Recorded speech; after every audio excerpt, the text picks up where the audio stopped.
झरना सुर सरगम। मन होठे महु पाँव में घुंघरू बांध के नाचो छम छम छम। मन होठे महु पाँव में घुंघरू बांध के नाचो छम छम छम।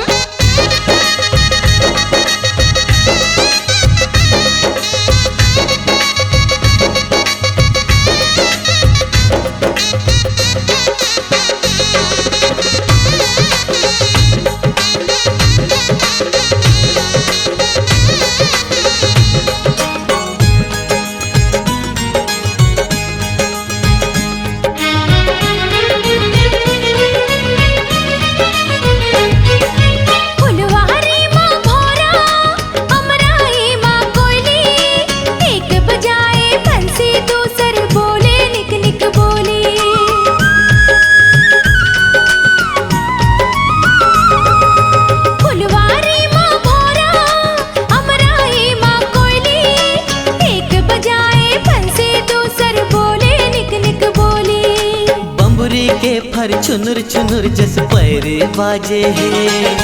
धरती के खोपा माँ परसा गजरा साजे है।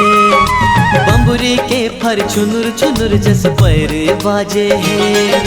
धरती के खोपा माँ परसा गजरा साजे है।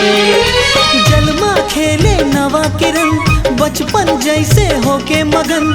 मयूर नाचे है मधुबन।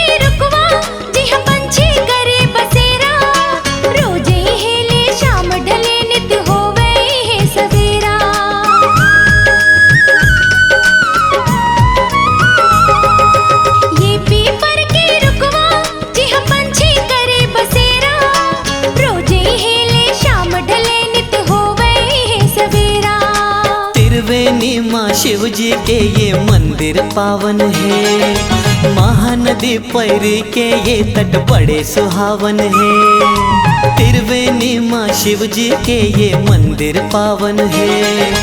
महानदी पैरी के ये तट बड़े सुहावन है।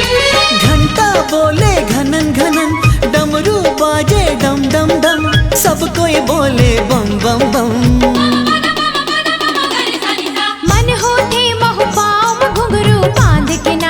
छम छम छम। मन होते महु पाँव घुंघरू बांध के नाचो छम छम छम। हो नींद ले जागे जैसे आज के मौसम लागे है। हरियर सरसों माथ में सुनहा बिंदिया साजे है। खुशबू लेके चले पवन महके धरती और गगन। छेड़े झरना सुर सरगम।